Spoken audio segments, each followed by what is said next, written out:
खुलुमबाय आं माइनाव बसुमतारी गिबियावनो बर' रादाब नायगिरि नोंथांमोनखौ आंनि चेनेलाव बरायबाय लोगोसे गोजोन फुंबिलिनि गाहाम हामलायथि बावहरबाय नोंथांमोननि थाखाय लानानै फैबाय आं गोदान मोनसे रादाब नोंथांमोना भिडिअखौ अननानै जोबजासिम नायलांदो। दिनैनि गिबि खौराङाव दङ JJM बिथांखिनि गेजेरजों BTCनि चिफ हाग्रामा महिलारि बिथांजों लोगोसे आसामनि PHE बिफाननि मन्थ्रि जयन्त मल्ल बरुवा आसाम आयेन आफादनि बुंथिगिरि बिस्वजित दैमारि बिथाङा उदालगुरि जिल्लानि सिङाव थानाय ननै माल्टि भिलेज दै रानसारथाय PWSS खौ बेखेवनानै होबाय। मख'नो गोनांदि BTCआव सोरखार दाखांनायनि उनाव गिबि खेबनि थाखाय उदालगुरियाव BTCनि गाहाय हाग्रामा महिलारि बिथाङा आगान होफैबाय। BTC सरकार गठन হোৱাৰ পিছত প্ৰথমবাৰ মই আজি ভেৰগাঁও সাব ডিভিজনত ননৈ চামৰাং এই অঞ্চলত খোৱা পানীৰ আঁচনি আমাৰ জয়ন্ত মল্ল বৰুৱা ডাঙৰীয়াৰ নেতৃত্বত যেটো খোৱা পানী আঁচনি JJMৰ সেইটো মই উদ্বোধনী কৰিছোঁ প্ৰথম চিফ হোৱাৰ পিছত। ইয়াত নেক্সটতে মই এতিয়া এই বড় বাজাৰত ধনশী নদীৰ ওপৰত যেটো ব্ৰিজ সেইটো মই ফাউণ্ডেশ্যন কৰিলোঁ। ইয়াৰ next Kokrajhar Katpara State Bank of इन्डियानि साखाथियाव जुबिन गार्गनि जोबथा सावथुन रय रय बिनाले पस्टारखौ सिनाय मोनै दुथांफोरा बिसिना गालांदों होनना खौरां मोननाय जादों। जुबिन गार्ग बिथांनि अनसायगिरिफोरा गोख्रों बिजाथाइ फोरमायथिदों। BTC सोरखार दाखांनायनि उनाव दुंब्रुदै बरायदों BTCनि चिफ हाग्रामा महिलारि बिथांखौ आसाम आयेन आफादनि बुंथिगिरि बिस्वजित दैमारि बिथाङा। मख'नो गोनांदि मैया BTCनि चिफ हाग्रामा महिलारि बिथाङा मासबाद बियाब सिंनि बर' बाजारनिफ्राय बरझार फोनांजाबनाय लामानि RCC दालांनि अन्थाइ खाम्फाखौ गायसनबाय। मख'नो गोनांदि BTCनि बायहारायाव BPFआ MLA बिजाथि होआ होनना BTCनि चिफ हाग्रामा महिलारि बिथाङा फोरमायथिदों।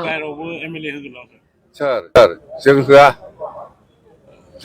प्रमद बरुवा मिया होनदों एलाय मालाय बिसोर इन्टारनेशनेल पार्टी এইটো ইন্টারন্যাশনাল পার্টি জানে এই ইউপিপিএল মানে কি এইটো তো রাশিয়ার একটা কিবা পার্টি হয় আমার অসমৰ নহয় আমার ইন্ডিয়ার পার্টি নহয় এইটো আমার BTC নহয় জানে এইটো রাশিয়াতে আছে এনেকুৱা পলিটিক্যাল পার্টি MLA होगोन सार जों होआ प्रमद बरुवा मिया होनदों एलाय मालाय बिसोर इन्टारनेशनेल पार्टी এইটো ইন্টারনেশনাল পার্টি জানে এই ইউপিপিএল মানে दुलाराय बर' फरायसा आफादा रेलि लाना सोमावसारनायनि सायाव हाग्रामा महिलारि बिथाङा माखासे बाथ्राखौ फोरमायथिदों आरो बिटिआर गोरोबथानि दफाखौ जाय बिटिआर गोरोबथा खालामदों बिसोरसो मावफुंगोन आं BTC गोरोबथाखौसो मावगोन होनना हाग्रामा महिलारि बिथाङा फोरमायथिदों। বিটিআৰ চুক্তিখনৰ ক্ষেত্ৰত আপোনাৰ লগত একমত হৈ চুক্তিখন ৰূপায়ণৰ ক্ষেত্ৰত আগবাঢ়িব বিচাৰিছে কি ক'ব এই মুহূৰ্তত? যোনে যোনে চুক্তি কৰিছে ইহঁতৰ দায়িত্ব মোৰ দায়িত্ব বেলেগ। এইটো কিবা নতুন কথা নাকি আগৰ পৰাই যোনে চুক্তি কৰিছে ইহঁতৰ দায়িত্ব চুক্তি ৰূপায়ণ কৰাটো দায়িত্ব নাই মানে আমাৰতো BTC চুক্তিকাৰী হিচাপে আমি BTC চুক্তিত কি আছে কি নাই এইটো ৰূপায়ণ কৰিম আমি। আপুনি উপস্থিত আছে স্যার ক'ত দেই স্যার আপুনি যিখন বাহন ল'লে বাহনৰ খুব চৰ্চাত বিষয় পৰিছে কি বাহন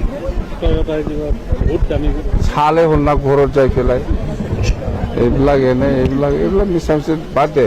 আমাৰ আজি শুভ দিন আজি বিৰাট ভাল শুভ দিন আজি ডিষ্ট্ৰিক্টত আমাৰ ভিক্টৰী চেলিব্ৰেশ্যন হ'ব ইফালে দৰং উদ্ঘাটন হ'ব ভাল দিন আজি BTCৰ ফাৰ্ষ্ট ডিষ্ট্ৰিক্ট গঠন হোৱাটো আজি তাৰিখত হৈছে নতুন শুভ দিন। স্যার আজি শুভ দিনত আপোনাৰ স্যার যিহেতুকে আপুনি ইউপিপিএল দল আপোনাৰ বিৰোধী দল बंसिगाव गामिनि सानसोरां ब्रह्मआ गोमानानै दङ होनना खौरां मोननाय जादों।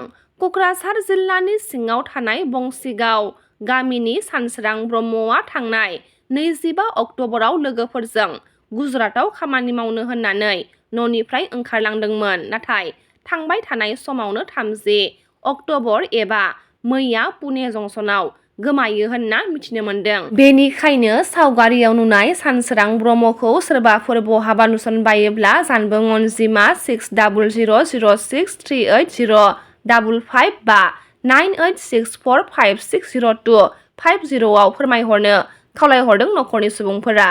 उदालगुरि जिल्ला बेंगिरिनि बानजायनायाव मैया 23थि उदालगुरि जिल्ला गायसननाय सान फालिदों।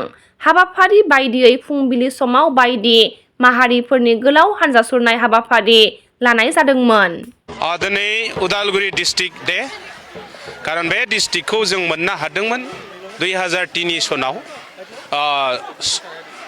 10 फेब्रुआरियाव जितु बिएलटिनि जितु सुक्ति जादोंमोन आसाम सरकार आरो भारत सरकारनि गेजेराव हाग्रामानि दैदेननायाव आरो बे सुक्तिनि जुनैनो जोङो दिनै बिटिसिआव जोङो मोनथाम डिस्ट्रिक्ट मोननो हादों। मोनसे जाबाय चिरां, बाक्सा आरो उदालगुरि आरो चिरां, बाक्सा, उदालगुरि बे मोनथाम जिल्लाया दिनैनि तारिखखौ डिस्ट्रिक्ट डे हिसाबै सेलिब्रेसन खालामनो हादों।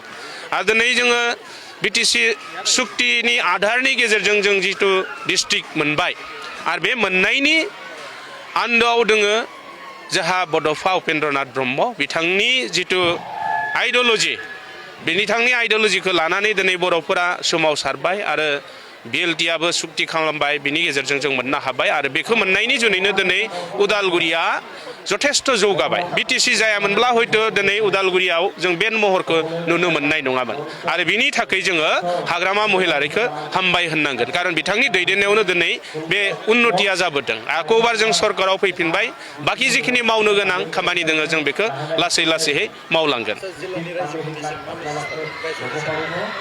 जिल्लानि रायजो राजानिसिम मेसेजआ बेनो जे जों बिपिएफ हिसाबै दायो हाखनाव फैबाय। जोङो बे ओनसोलाव थानाय बा जिल्लानि सिङाव थानाय बा बिटिसि हालामाव थानाय जेसेबां जाति जनगोष्ठी दङ बयबो जोङो मिला प्रितिहै थानांगोन आरो बयखौबो शान्ति आरो डेभेलपमेन्टनि थाखाय खामानि मावनो थाखाय आवगायबोनो थाखाय आं गुरैयै खावलायहरदों।